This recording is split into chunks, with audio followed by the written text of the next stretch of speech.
Assalamualaikum warahmatullahi wabarakatuh. Innal hamdalillah nahmaduhu wa nasta'inuhu wa nastaghfiruh wa na'udzu billahi min shururi anfusina wa min sayyiati a'malina. Man yahdihillahu fala mudilla lahu wa may yudlil fala hadiya lahu. Asyhadu an la ilaha illallah wahdahu la syarika lahu wa asyhadu anna Muhammadan 'abduhu wa rasuluh. Ya ayyuhalladzina amanu taqullaha haqqa tuqatih wa la tamutunna illa wa antum muslimun amma ba'du. Jamaah salat subuh rahimani wa rahimakumullah. Pertama-tama marilah kita bersyukur kepada Allah Subhanahu wa taala yang telah melimpahkan kepada kita begitu banyak kenikmatannya sehingga pada pagi hari yang mulia ini kita kembali dipertemukan oleh Allah Subhanahu wa taala di tempat yang mulia ini. Semoga Allah Subhanahu wa taala kelak di hari kiamat mengumpulkan kita di dalam surganya sebagaimana Allah Subhanahu wa taala telah mengumpulkan kita di tempat yang mulia ini. Kemudian salawat dan salam tak lupa kita haturkan untuk Nabi kita Nabi Muhammad sallallahu alaihi wasallam, untuk keluarga beliau, sahabat-sahabat beliau dan orang-orang yang setia mengikuti beliau hingga akhir nanti. Jamaah kaum muslimin rahimani wa rahimakumullah. Insyaallah pada pagi hari ini kita lanjutkan pembahasan dari Kitabul Jami'. Dan sekarang kita memasuki hadis yang ke-13, 14 dan 15, yaitu hadis yang berkaitan tentang adab berpakaian. Sebelum kita memasuki hadis ini, kita berikan sedikit muqaddimah bahwasanya pakaian merupakan peradaban suatu masyarakat. Kemajuan suatu masyarakat bisa kita lihat dari pakaiannya. Kalau kita lihat zaman dahulu, di zaman dahulu pakaian mereka minim, hanya menutup aurat. Begitu ya, zaman purbakala dahulu pakaian mereka hanya menutup aurat saja. Semakin berkembang peradaban, maka semakin menutupi aurat mereka. Makanya orang-orang barat sekarang mereka mengatakan diri mereka adalah orang-orang yang memiliki peradaban yang tinggi, yang berkembang. Tetapi kalau kita lihat dari pakaian mereka, mereka kembali ke zaman dahulu, yang mana mereka membuka aurat mereka. Islam memandang pakaian bukan sekedar budaya, bukan sekedar tren, atau dengan kata lain bahwasanya di dalam Islam pakaian memiliki tujuan. Ketika Islam memerintahkan kita untuk berpakaian, maka di situ ada tujuannya, bukan sekedar pakaian biasa, bukan sekedar tren, bukan sekedar gaya hidup. Dari sini kita mengambil faedah, setiap apa yang kita lakukan maka harus memiliki tujuan, bukan untuk ikut-ikutan. Di dalam Al-Quran, Allah Subhanahu wa ta'ala telah menyebutkan tujuan daripada berpakaian. Apa tujuan kita berpakaian ini? Di dalam surat Al-A'raf ayat 26, Allah Subhanahu wa ta'ala berfirman, Ya bani Adama, qad anzalna alaikum libasan yuwari sawatikum warisha. Walibasut taqwa dzalika khair dzalika min ayatillahi la'allahum yadhakkarun. Allah Subhanahu wa taala berfirman, wahai anak cucu Adam, sungguh kami telah menurunkan kepada kalian pakaian. Allah telah memberikan anak cucu Adam, manusia ini, pakaian. Apa tujuannya? Yuwari sawatikum, untuk menutup aurat. Allah turunkan pakaian, tujuan pertama adalah apa? Yuwari sawatikum, untuk menutup aurat. warisa, dan sebagai perhiasan. Wa libasut taqwa dzalika khair, dan pakaian ketakwaan. Pakaian ketakwaan maksudnya kita melakukan ketakwaan kepada Allah Subhanahu wa taala, bukan baju takwa yang kita pakai sekarang. Jangan sampai ada yang jualan baju takwa, dia mengatakan dengan dalil ini wa libasut taqwa dzalika khair. Baju takwa lebih baik. Tapi maksud daripada ayat ini bukan baju takwa, baju koko sekarang kita pakai, bukan. Tapi ketakwaan itu lebih baik. Ibnu Katsir rahimahullahu taala mengatakan ketika beliau menafsirkan ayat ini, yamtannu tabaraka wa ta'ala ala ibadihi bima ja'ala lahum minal libasi war-rishi. Allah Subhanahu wa taala telah memberikan kenikmatan kepada hamba-hambanya, di antaranya adalah dengan memberikan mereka pakaian. Allah memberikan mereka pakaian. Fal-libasul madhkuru hahuna lisatril aurat wa hiya as-sawat, dan pakaian yang dimaksud di sini adalah untuk menutup aurat. Dan rish adalah ma yutajammalu bihi zahiran. Maksud rish dalam ayat tersebut adalah perhiasan secara zahir dari pakaian kita. Fal awwalu minadh daruriyat war rishu minat takammulat waz ziyadat, kata beliau. Yang tujuan pertama menutup aurat ini adalah tujuan pokok, tujuan primer, yaitu untuk menutup aurat. Aurat itu apa? Sesuatu yang kita tidak mau orang lain untuk melihatnya. Maka harus kita tutup aurat kita. Dalam Islam ada batasan-batasan aurat yang sudah disebutkan. Tujuan yang kedua adalah tujuan yang sekunder. Tujuan yang sekunder. Apa tujuan sekunder? Tujuan tambahan. Itu sebagai hiasan. Sebagai hiasan. Oleh karenanya, kata para ulama, ketika kita ingin membeli pakaian, maka harus terpenuhi dua tujuan ini. Harus kita lihat dua tujuan ini. Yang pertama, pakaian tersebut harus menutupi aurat. Harus menutupi aurat. Karena kita tidak boleh melihat aurat orang lain. Dan kita pun tidak boleh membuka aurat kita di depan orang lain. Bahkan sesama jenis pun harus menutup aurat. Misalnya kalau laki-laki antara pusar dengan lututnya, maka harus ditutup walaupun di depan laki-laki yang lain. Tidak boleh kita melihat aurat orang lain sekalipun kita sama jenis. Nabi sallallahu alaihi wasallam bersabda, la yanzuru ar-rajulu ila aurati ar-rajuli wa la tanzuru al-mar'atu ila aurati al-mar'ah. Janganlah laki-laki melihat kepada aurat laki-laki yang lain. Begitu juga janganlah seorang perempuan melihat aurat orang lain. Itu tujuan pertama, itu harus menutupi auratnya. Yang kedua, Islam bukan sekedar memerintahkan kita menutupi aurat, artinya kalau tertutup auratnya kemudian kita keluar begitu saja, tidak. Tapi Islam juga memperhatikan apa? Keindahan.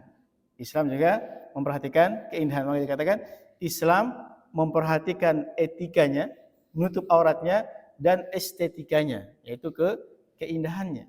Jadi bukan sekedar kita menutup aurat ketika keluar, tetapi kita juga harus menggunakan pakaian yang bagus, pakaian yang indah. Memang secara hukum orang keluar dengan menutup auratnya berdosa apa tidak? Tidak berdosa. Dia menutup auratnya dari pusar sampai lututnya tertutup, kemudian dia keluar, apakah dia berdosa? Tidak berdosa. Kenapa? Karena dia sudah menutup auratnya. Tetapi Islam bukan berhenti sampai di situ. Warisa, sebagai perhiasan untuk menjadikan kita sebagai yang kelihatan lebih baik. Makanya secara hukum misalkan Boleh saja dia keluar, tetapi itu tidak pantas, tidak layak. Apa tujuan kita mengetahui dua tujuan dari pakaian ini? Supaya ketika kita ingin membeli pakaian, ketika kita ingin membuat pakaian, maka harus terpenuhi dua tujuan ini. Yang pertama apa? Yang pertama menutupi aurat. Yang kedua itu harus indah sebagai perhiasan. Baik, kita memasuki hadis yang ke-13 dari adab berpakaian. Beliau mengatakan wa anhu, dan dari beliau, dari Abu Hurairah radhiyallahu anhu. Beliau berkata, qala Rasulullah sallallahu alaihi wasallam. Rasulullah sallallahu alaihi wasallam bersabda, "Idzan ta'ala ahadukum falyabda' bil yamin, wa idza naza'a falyabda' bis shimal, wal takunil yumna awwalahuma tun'alu wa akhirahuma tunza'u." Muttafaqun alaih.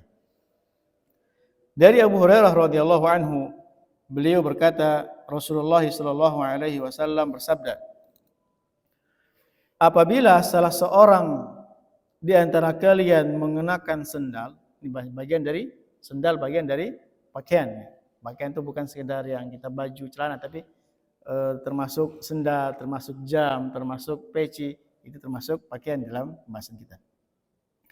Apabila salah seorang di antara kalian mengenakan sendal, falyabda' bil yamin, maka hendaklah dia memulai dengan mengenakan yang sebelah kanan.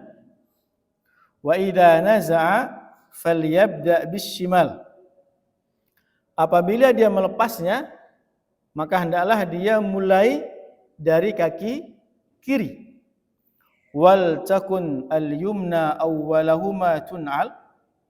Hendaklah kaki kanan yang pertama kali ketika mengenakan sendal, wa akhirahuma tunza', dan yang terakhir kaki kiri, kaki kanan yang terakhir ketika dilepas. Dari hadis ini kita mengambil setidaknya ada dua pelajaran. Yang pertama, ketika Nabi Shallallahu Alaihi Wasallam memerintahkan kita untuk mengenakan sendal terlebih dahulu dengan kaki kanan, secara tidak langsung kata para ulama, ini anjuran bagi kita untuk memakai sendal. Sebagaimana yang dikatakan oleh Al-Imam Al-Iraqi. Di dalam hadis ini, Nabi Shallallahu Alaihi Wasallam memberikan adab dalam memakai sendal. Berarti secara tidak langsung di situ ada anjuran dari Nabi Shallallahu Alaihi Wasallam agar kita mengenakan sendal. Jadi pelajaran yang pertama adalah bahwasanya kita dianjurkan untuk memakai sendal. Dalil yang lain yang menguatkannya adalah dari Jabir bin Abdullah, Nabi Shallallahu Alaihi Wasallam bersabda, "Aktsiru minan ni'al, fa innar rajula la yazalu rakiban man ta'ala." Nabi Shallallahu Alaihi Wasallam bersabda, perbanyaklah menggunakan sendal. Ada perintah di sini. Silahkan kalian menggunakan sendal. Fa innar rajula, sesungguhnya seseorang, la yazalu rakiban man ta'ala. Sesungguhnya seseorang senantiasa seperti berkendara selama dia menggunakan sendal. Apa maksudnya? Nabi mengatakan seseorang itu seperti menggunakan kendaraan. Seseorang seperti menggunakan kendaraan ketika dia mengenakan sendal. Apa, dari sisi mana orang yang menggunakan sendal dengan orang yang berkendara? Dari sisi mana kesamaannya? Kalau kita lihat dari penjelasan para ulama, ada dua sisi. Kenapa Nabi Shallallahu Alaihi Wasallam menyamakan orang yang mengenakan sendal dengan orang yang sedang berjalan di atas kendaraan? Yang pertama, karena sama-sama lebih cepat sampai. Orang yang berjalan kaki dengan orang yang berkendaraan lebih cepat sampai yang mana? lebih cepat sampai orang yang berkendaraan, ya kan? Orang yang berjalan kaki untuk ke suatu tujuan dengan orang yang menggunakan kendaraan, maka lebih mana yang duluan sampai? Lebih cepat sampai orang yang menggunakan kendaraan. Begitu juga orang yang berjalan menggunakan sendal lebih cepat sampai dibandingkan dengan orang yang berjalan tanpa sendal. Apalagi kalau jalannya berbatu. Apalagi kalau jalannya berbatu atau jalannya panas dan lain sebagainya. Itu sisi yang pertama. Sisi yang kedua, kata para ulama, karena sama-sama nyaman, sama-sama lebih nyaman. Orang yang berjalan kalau dibandingkan dengan orang yang di atas kendaraan, tentunya orang yang di atas kendaraan lebih nyaman daripada orang yang berjalan kaki. Begitu juga orang yang mengenakan sendal lebih nyaman daripada orang yang tidak menggunakan sendal. Apalagi kalau misalkan di Paping jam 12 siang, jam 1 siang, tentunya yang lebih nyaman yang mana? Lebih nyaman orang yang mengenakan sendal daripada orang yang tidak mengenakan sendal, atau tempat yang banyak durinya, banyak kerikil-kerikil tajamnya. Maka orang yang mengenakan sendal itu lebih nyaman dibandingkan dengan orang yang tidak mengenakan sendal. Jadi di dalam hadis ini Nabi SAW menganjurkan kita untuk mengenakan sendal. Di samping itu, selain Nabi SAW menganjurkan kita menggunakan sendal, tapi jangan berlebihan. Jangan berlebihan. Dalam sebuah hadis yang kita akan bahas nanti di pertemuan berikutnya, Nabi SAW bersabda, "Kulu washrabu wa tasaddaqu walbasu." Silahkan makan, silahkan minum, silahkan bersedekah, silahkan berpakaian. Pakaian dalam jenis apapun, baik sendal, baju, celana dan yang lainnya, malam yukhalidhu israfun aw makhilah. Selama ketika kita berpakaian, ketika kita makan, minum, bersedekah, itu tidak berlebihan. Tidak berlebihan dan tidak ada rasa sombong. Apakah mungkin orang yang menggunakan sendal berlebihan? Bisa jadi. Misalkan dia membeli sendal yang harganya mungkin sampai 5 juta, sampai 10 juta. Apakah ada seperti itu? Ada. Itu berarti berlebihan. Apakah ini artinya kita tidak boleh menggunakan sendal yang bagus? Bukan begitu maksudnya. Silahkan gunakan sendal yang bagus, tapi jangan berlebihan. Bahkan sekarang mungkin tren sekarang dia membeli sepatu, membeli sendal yang istilahnya limited edition, ya, yang dibuat di Indonesia mungkin hanya 10, kemudian dijual dengan harga yang sangat mahal. Maka jangan sampai berlebihan sebagaimana sabda Nabi SAW. Kalau bagus silahkan. Kalau bagus silahkan dengan harga normal, harga yang masuk akal di bagian di kalangan kita. Karena kalau kita ke kampung misalkan, kalau kita beli sendal harga 1 juta, sepertinya itu agak kaget mungkin orang ya. Kita beli sendal harga 1 juta. Tapi mungkin kalau di Jakarta bisa saja. Di kota-kota besar mungkin harga 1 juta, 1,5, 2 juta mungkin biasa saja. Jadi itu dia. Faedah yang pertama dari hadis ini bahwasanya kita dianjurkan untuk mengenakan sendal. Tetapi kadang-kadang kita juga dianjurkan untuk tidak mengenakan sendal. Ini hukum asalnya apa? Kita dianjurkan untuk mengenakan sendal. Tetapi sekali waktu kita juga dianjurkan untuk tidak mengenakan sendal. Sebagaimana hadis Imran bin Husain, beliau mengatakan anna Nabi sallallahu alaihi wasallam kana yamshi hafiyan wa na'ilan.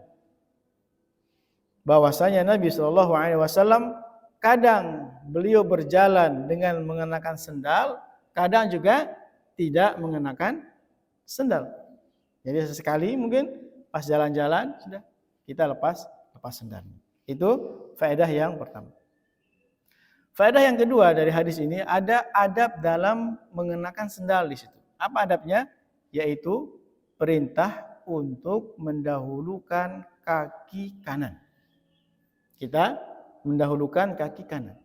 Ketika kita mengenakan sendal kita, maka perintah Nabi Shallallahu Alaihi Wasallam adalah kita dahulukan yang kanan terlebih dahulu.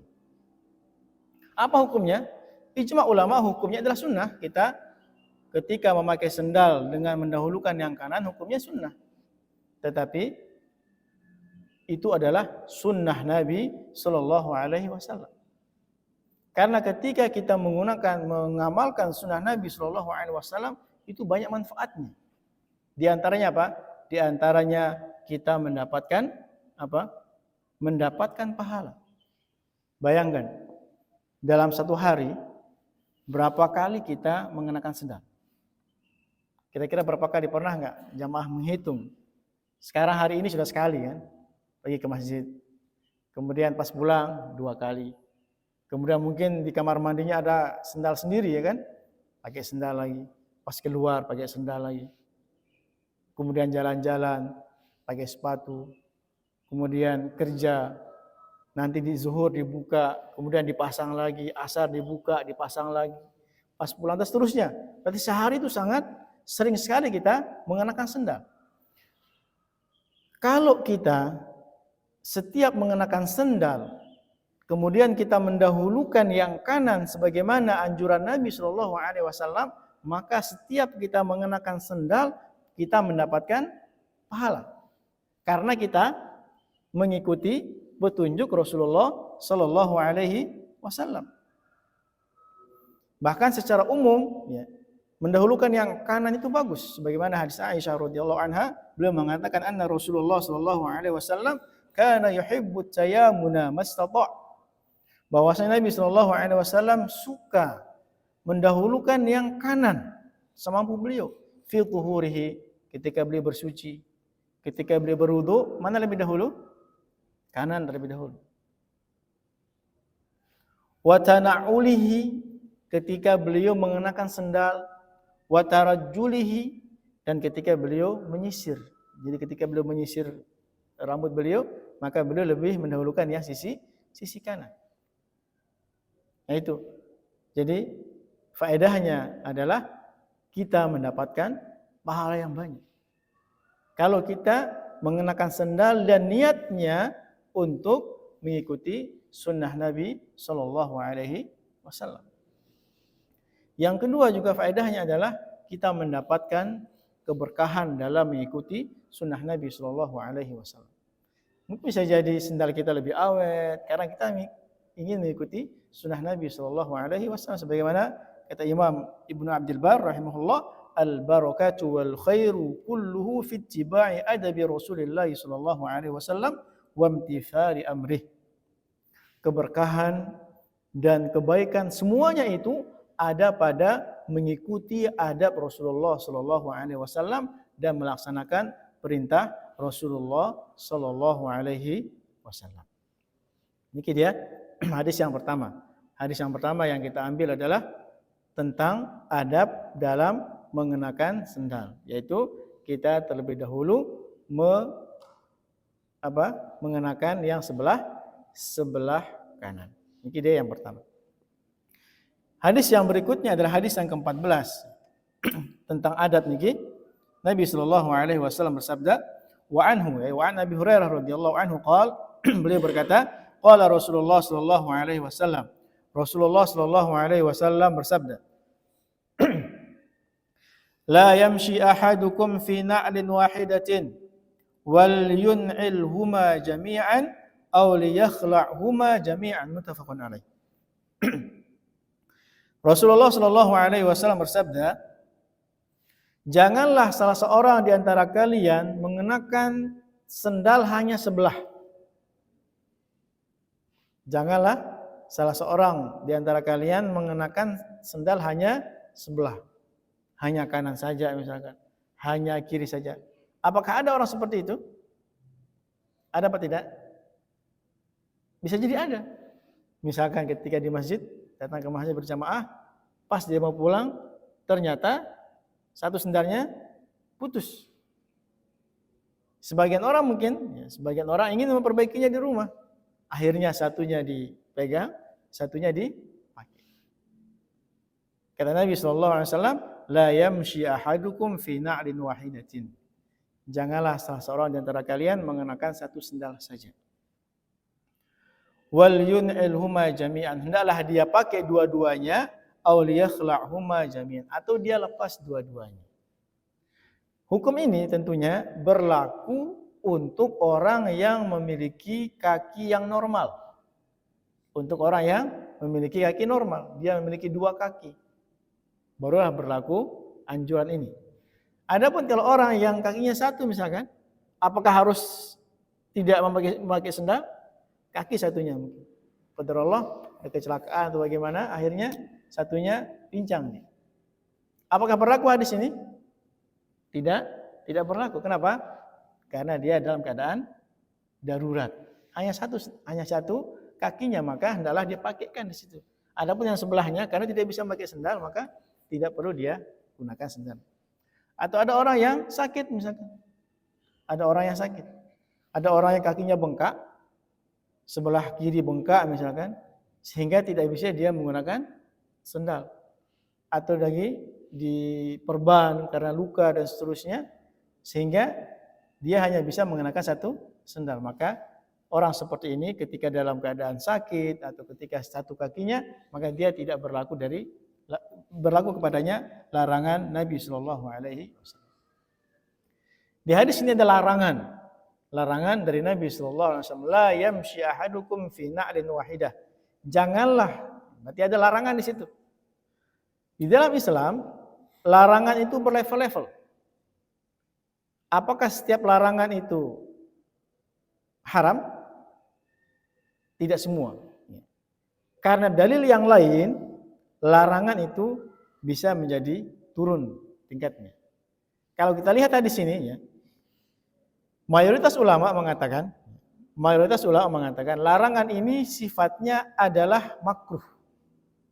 Tidak sampai ke haram. Kecuali beberapa ulama seperti Ibnu Hazm rahimahullah mengatakan haram.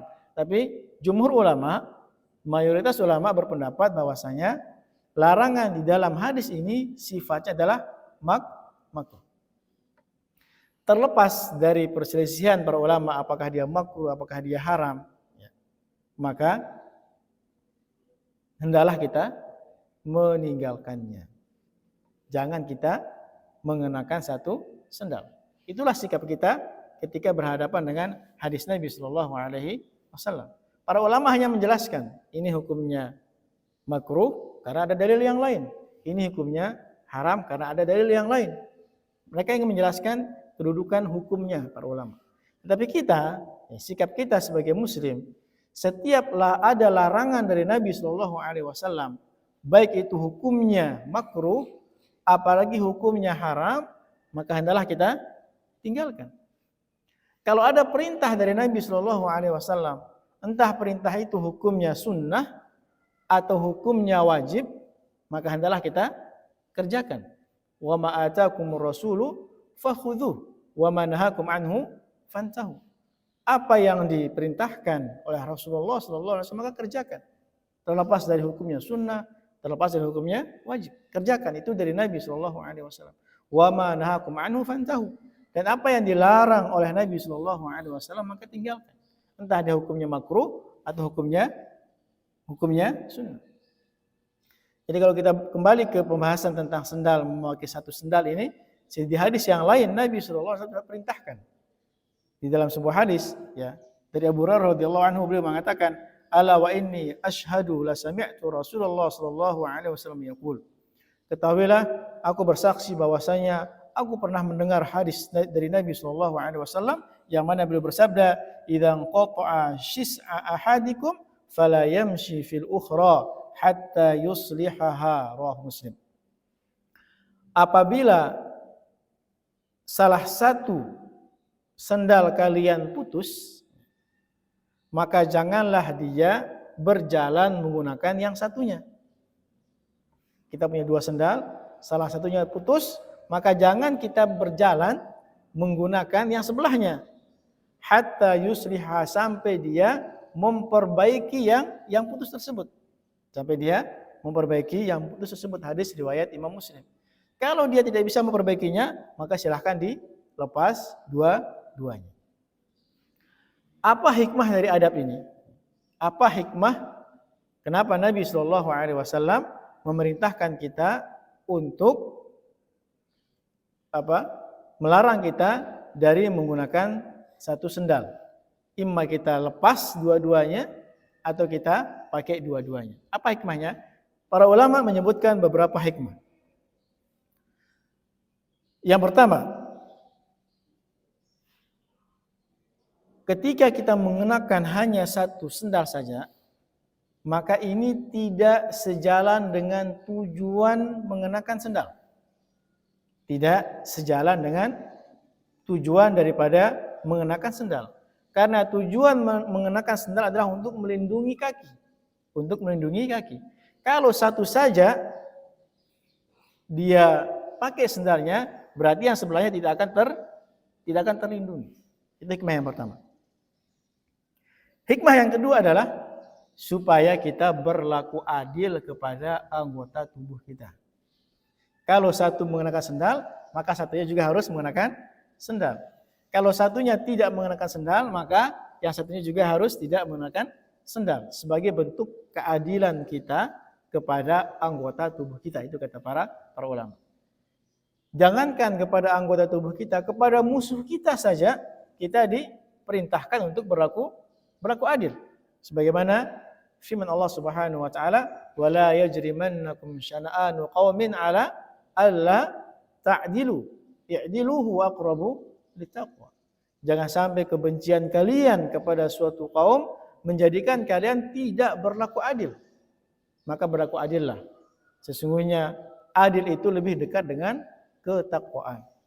Kalau kepada musuh saja kita diperintahkan untuk berlaku adil, apalagi untuk anggota tubuh kita. Itu kata para ulama. Hikmah yang ketiga adalah untuk menghindari syuhrah. Apa syuhrah? Syuhrah itu berbeda dengan orang lain, sehingga kita menjadi pusat perhatian orang. Menjadi pusat perhatian orang. Supaya kita tidak beda dengan orang lain. Maka keumuman orang dia mengenakan sendal dua-duanya atau tidak mengenakan sendal sama sekali. Tapi kalau ada orang yang hanya mengenakan setengah sendal, satu sendalnya, setengah saja, kiri saja atau kanan saja, ini berarti berbeda dengan orang lain. Biasanya hal seperti ini akan menimbulkan apa?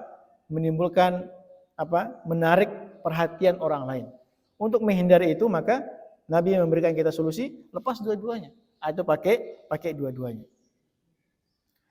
Ini dia beberapa hikmah yang disebutkan oleh para ulama. Di antara hikmah yang lain adalah supaya tidak menyerupai setan. Kenapa Nabi SAW menganjurkan kita tidak mengenakan sendal sebelah saja? Di antara hikmahnya adalah supaya kita tidak sama dengan setan. Ternyata setan itu pakai sendalnya hanya sebelah. Kita belum pernah melihat setan ya. Tapi Nabi SAW sudah memberitahu kita dalam sebuah hadis. Nabi SAW bersabda, dari Abu Hurairah radhiyallahu anhu beliau mengatakan, anna Rasulullah sallallahu alaihi wasallam naha 'anil masyi fin na'lil wahidah. Nabi sallallahu alaihi wasallam melarang mengenakan sendal sebelah saja. Dan beliau bersabda, inna syaitana yamshi bin na'lil wahidah. Sesungguhnya setan itu dia berjalan dengan sendal sebelah. Kiri saja kah, kanan saja kah? Yang penting dia tidak dua-duanya. Dia hanya sebelah saja. Supaya kita tidak sama dengan setan, maka Nabi SAW perintahkan kita kalau mengenakan sendal pakai dua-duanya, atau lepas dua-duanya. Kalau mengenakan hanya sebelah saja, nanti kita akan sama dengan setan. Itu beberapa hikmah yang disebutkan oleh para ulama. Jadi poin daripada hadis yang kedua dari ada berpakaian ini adalah ketika kita mengenakan sendal, maka hendaklah kita gunakan dua-duanya atau lepas dua-duanya, jangan menggunakan hanya sebelah saja kecuali dalam keadaan darurat. Tapi kita pindah ke hadis yang berikutnya. Ini hadis berikutnya ini mungkin agak sedikit sedikit sensitif kita akan bahas, tapi tetap kita akan harus bahas. Karena ini dimuat oleh Imam Ibnu Hajar rahimahullahu taala. Wa an Ibnu Umar radhiyallahu anhuma, dari Ibnu Umar radhiyallahu anhuma beliau mengatakan, qala Rasulullah sallallahu alaihi wasallam. Rasulullah sallallahu alaihi wasallam bersabda, la yanzurullahu ila man jarra thawbahu khuyala. Muttafaqun alaih. Allah Subhanahu wa taala tidak melihat kepada orang yang menjulurkan pakaiannya lebih dari mata kaki khuyala karena kesombongan. Hadis riwayat Bukhari dan Muslim. Di sini ada penjelasan dari Nabi SAW tentang orang yang berpakaian lebih dari mata kaki, atau istilah kita apa? Isbal. Tentang hukum isbal di sini. Mungkin sebagian orang merasa pembahasan ini sangat sensitif. Kenapa? Karena pertama mungkin banyak yang belum tahu hukumnya. Atau ketika ada orang yang mengenakan pakaian di atas mata kaki, dia sudah berpikir negatif. Ini jangan-jangan orang khawarij, teroris dan seterusnya. Tapi perlu kita bahas hukumnya supaya ketika kita melihat orang yang pakaiannya, celananya di atas mata kaki, kita bisa saja. Atau mungkin ketika kita yang berpendapat bahwasanya tidak boleh isbal, ketika kita melihat orang yang pakaiannya di bawah mata kaki, kita juga biasa saja. Karena di situ ada perselisihan di antara para ulama. Kalau kita bagi tentang hukum isbal ini, pertama kita bagi menjadi dua dulu. Kita bagi menjadi dua. Ada yang isbal karena sombong. Ada yang isbal karena sombong. Ada yang menjulurkan pakaiannya, baik celananya atau sarungnya lebih dari mata kakinya. Ada yang karena sombong. Ada yang tidak sombong. Ada yang karena sombong, ada yang tidak sombong. Kalau ada, kita ke pembahasan yang pertama. Kalau ada orang yang menjulurkan pakaiannya lebih dari mata kakinya karena sombong, ya, karena sombong, maka sepakat para ulama hukumnya adalah haram. Kita ulangi. Orang yang menjulurkan pakaiannya melebihi mata kaki karena sombong, maka sepakat para ulama bahwasanya hukumnya adalah apa? Haram. Kalau ada orang yang melakukannya isbal plus sombong, maka dia berdosa. Kenapa? Karena jelas hadis Nabi sallallahu alaihi wasallam. La yanzurullah ila man jarra thawbahu khuyala. Allah Subhanahu wa taala tidak melihat, Allah cuek kepada siapa? Kepada orang yang menjulurkan pakaiannya lebih dari mata kaki khuyala karena sombong. Itu yang pertama. Ini sepakat para ulama. Yang kedua, kalau ada yang isbal, tapi bukan karena sombong. Bukan karena sombong. Entah karena ikut tren, ya. Entah karena kebiasaannya. Yang penting tidak sombong. Apa hukumnya? Nah, disinilah terjadi perselisihan di antara para ulama. Ada perselisihan di antara para ulama. Setidaknya kita bisa bagi pendapat ini menjadi dua pendapat. Sebagian ulama mengatakan hukumnya adalah haram. Hukumnya adalah haram.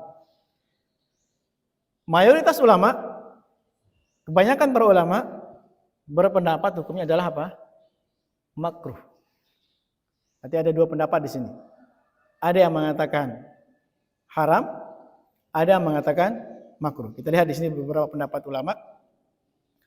Malikiyah, ya, ulama Malikiyah berpendapat secara umum mereka mengatakan makruh.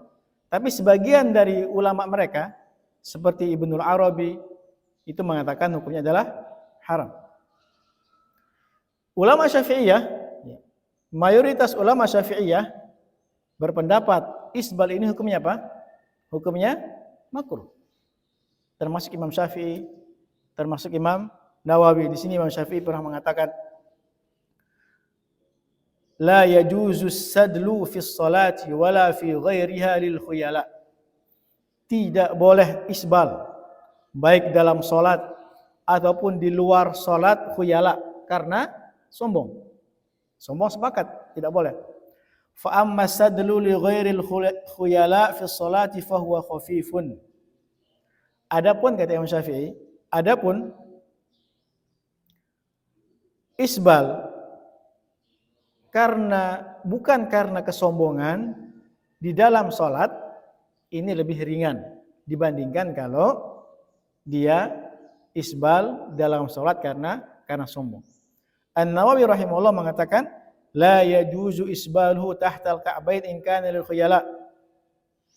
Tidak boleh isbal di bawah lebih dari mata kakinya apabila dia karena kesombongan.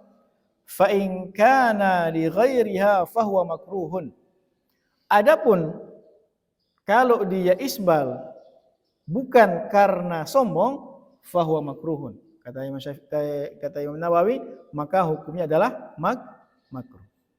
Ini mayoritas ulama Syafi'iyah berpendapat bahwasanya isbal itu hukumnya adalah makruh. Kecuali beberapa ulama dari kalangan Syafi'iyah seperti Al-Hafidz Ibnu Hajar, Al-Zahabi, mereka berpendapat hukumnya adalah haram. Begitu juga dari ulama Hanabilah. Ulama Hanabilah berpendapat bahwasanya isbal ini hukumnya sebatas makruh. Tidak sampai haram, kecuali beberapa ulama dari kalangan Hanabilah yang mengatakan hukumnya adalah haram seperti As-Sun'ani misalkan. Beliau mengatakan hukumnya haram. Terlepas dari pendapat para ulama tentang hukum isbal ini, entah dia makruh, entah dia haram, mungkin sebagian akan mengatakan pendapatnya makruh, tapi dia lakukan. Sebagian mengatakan haram, tidak boleh dia lakukan. Tapi kalau kita lihat beberapa dalil-dalil yang dibawakan oleh Nabi Shallallahu Alaihi Wasallam, sebagian ulama mengatakan hukumnya adalah haram. Kenapa? Pertama,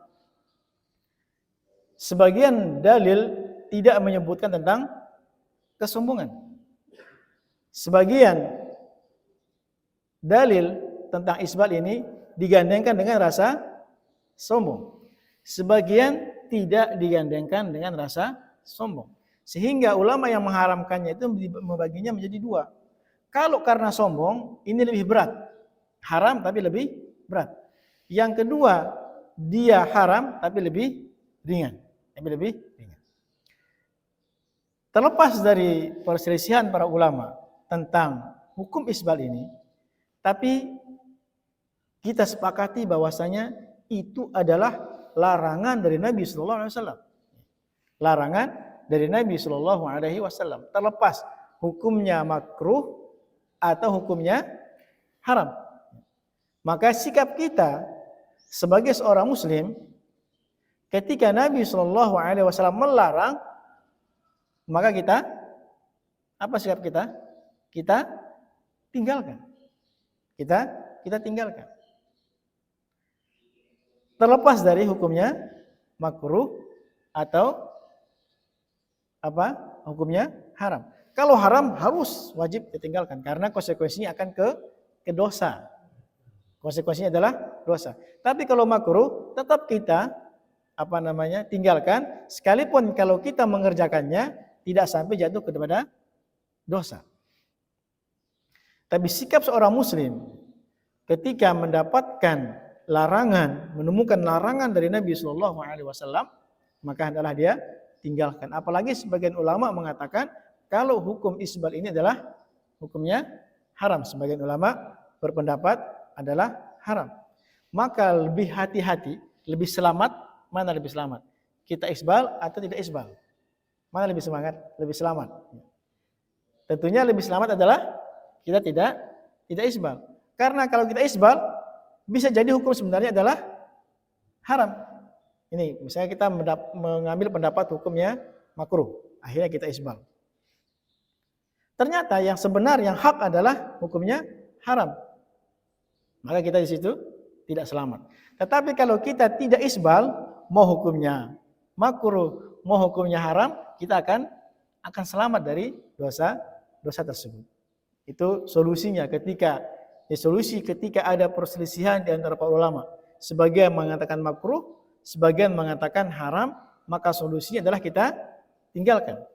Lebih aman. Kalau ada misalkan ulama di sisi yang lain, ada perselisihan di antara ulama tentang suatu perintah. Satu mengatakan sunnah, satu mengatakan wajib. Maka solusinya apa? Solusinya kita kerjakan. Solusinya kita kerjakan karena itu adalah perintah dari Nabi Shallallahu Alaihi Wasallam. Mau dia sunnah, mau dia makruh. Karena sebagian orang mencari hukum untuk meringankan dirinya. Ada orang yang mencari hukum untuk meringankan dirinya.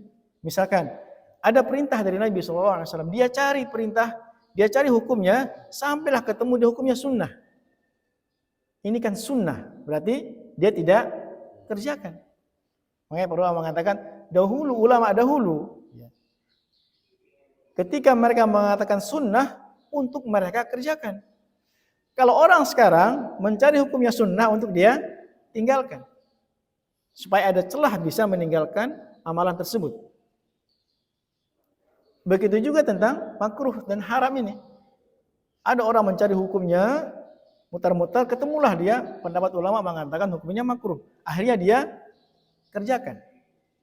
Dia mencari hukum makruh supaya dia kerjakan, dia mencari hukum sunnah supaya dia tinggalkan.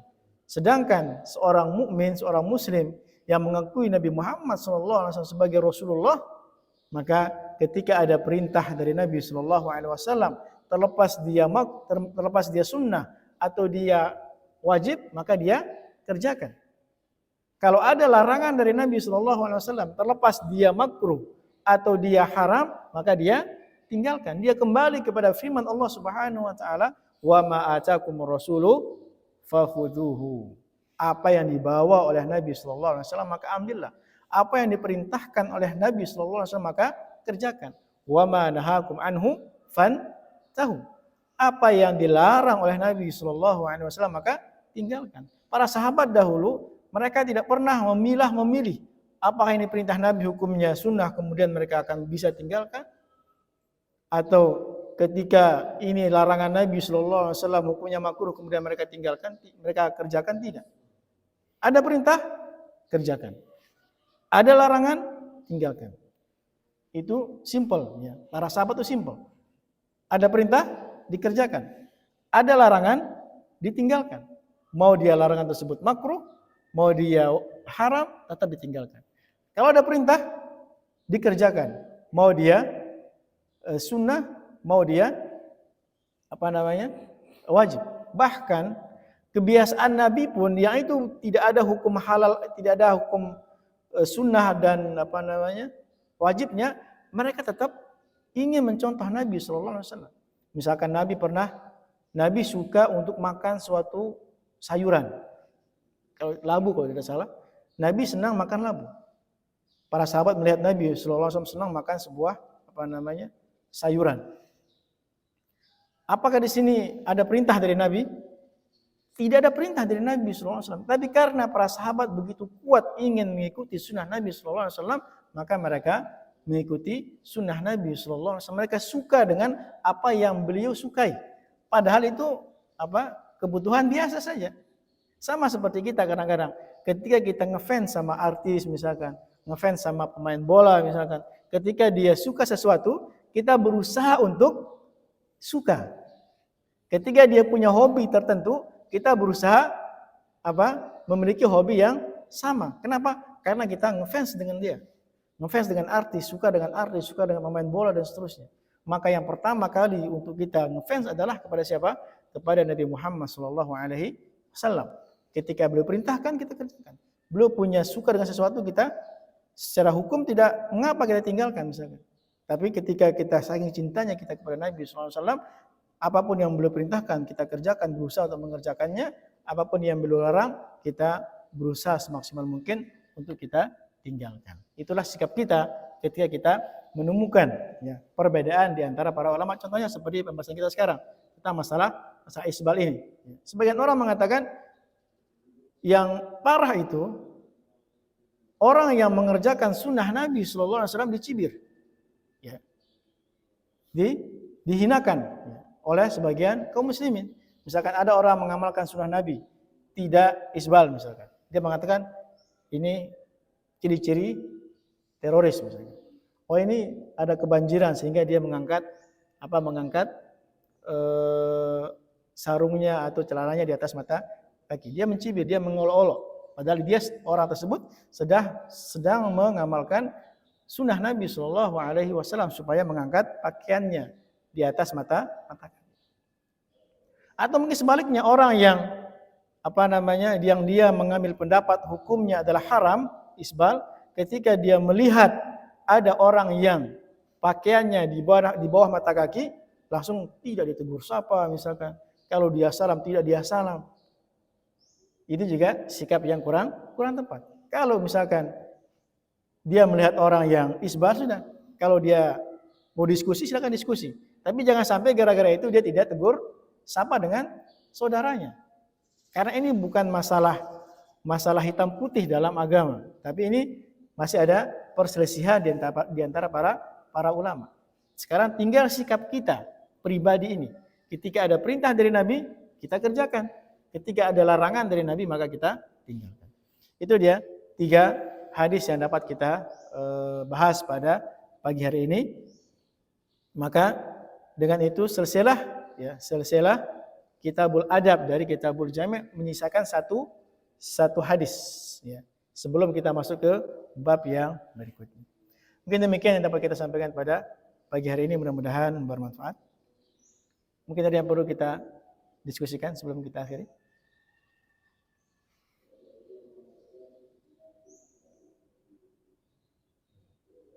Ada pertanyaan? Nggih, siap.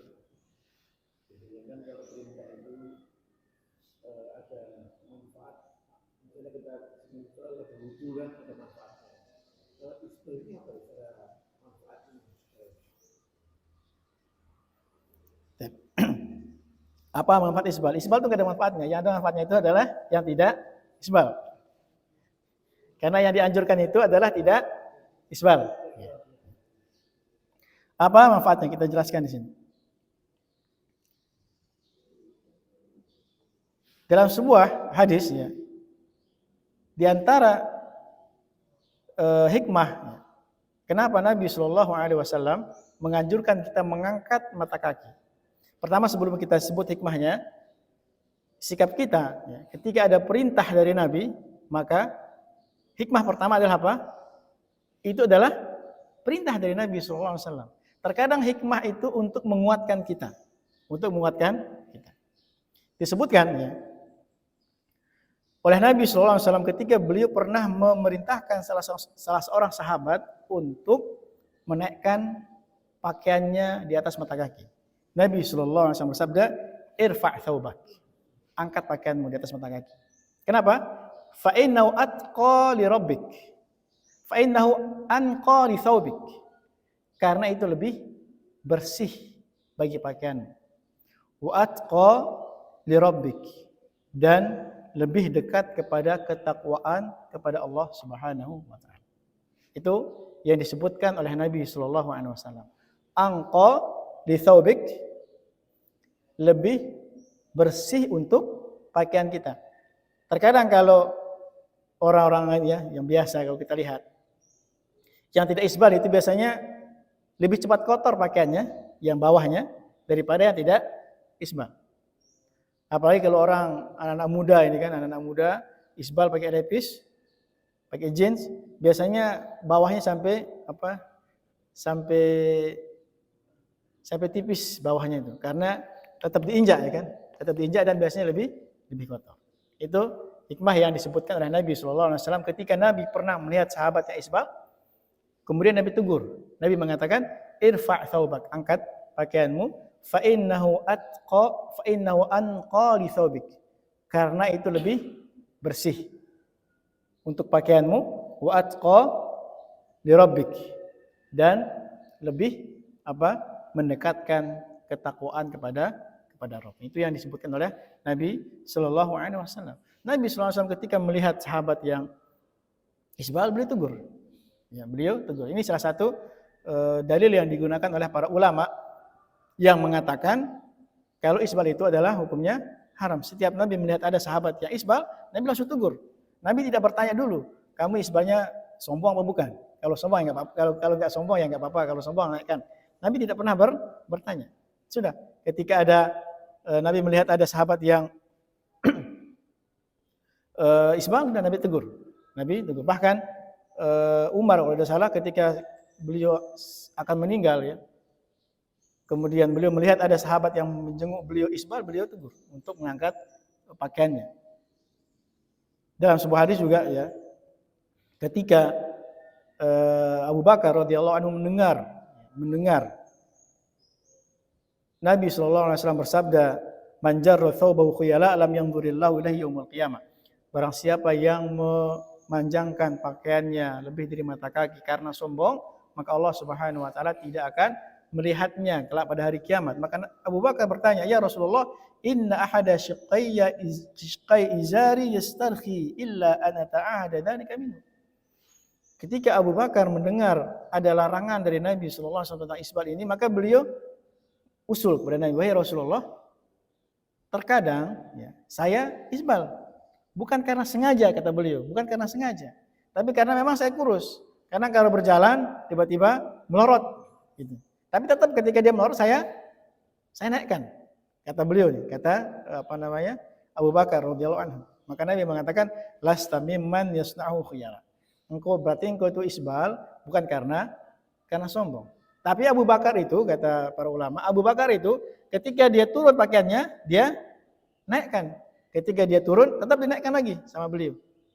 Dan kedua, beliau punya rekomendasi dari Nabi SAW bahwasanya beliau tidak sombong. Sekarang kalau kita misalkan saya tidak sombong, siapa yang merekomendasi kita kalau kita tidak sombong? Kalau Abu Bakar ya dapat rekomendasi dari Nabi SAW, dapat azkiyah dari Nabi SAW bahwasanya beliau isbal itu bukan karena sombong. Ditambah lagi Abu Bakar itu kalau beliau turun pakaiannya, beliau angkat lagi. Wallahu taala a'la. Ada yang lain? Sedikit masih berkaitan dan sangat berkaitan. Kenapa dengan isbal itu dilarang dan disandangkan dengan sombong? Maksudnya apakah ada sebuah kejadian atau apa sehingga dikatakan disebabkan dengan sombong? Kenapa isbal itu digandengkan dengan sombong? Baik, jazakumullah khairan.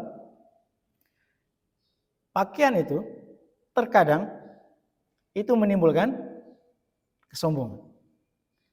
Kalau kita lihat pakaian kita, kalau kita bajunya mahal, misalkan bajunya jutaan rupiah, kemudian sepatunya jutaan, ketika kita berjalan biasanya lebih pede, biasanya lebih percaya diri dibandingkan dengan kita mengenakan pakaian yang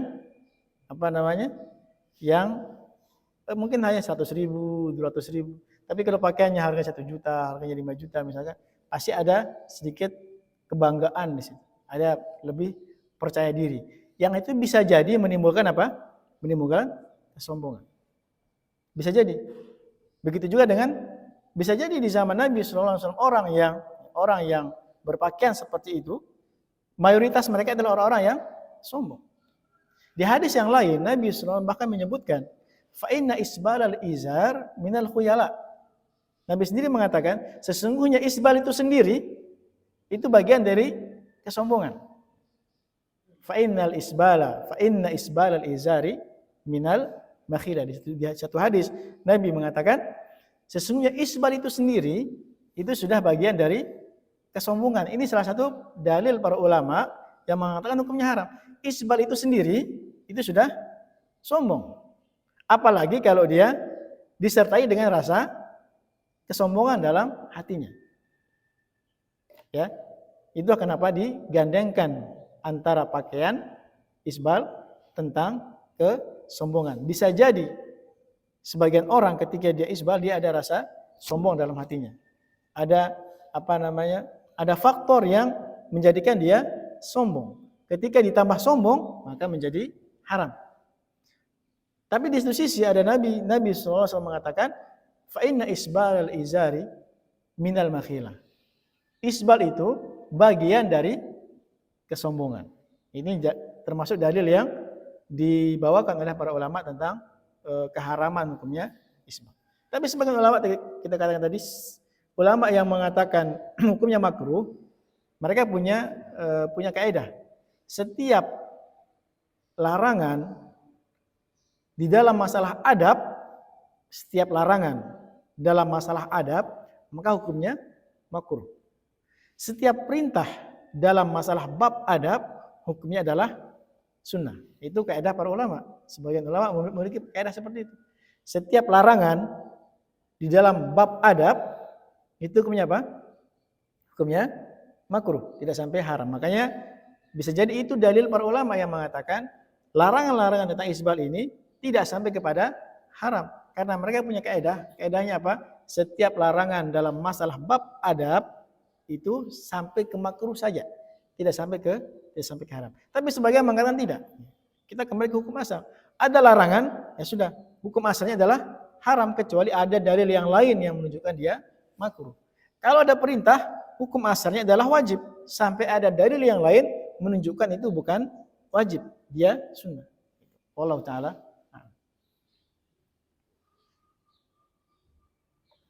Ada yang lain? Cukup? Demikian yang dapat kita bahas pada pagi hari ini, mudah-mudahan bermanfaat. Kurang lebihnya kami mohon maaf. Kita akhiri dengan doa kafaratul majelis.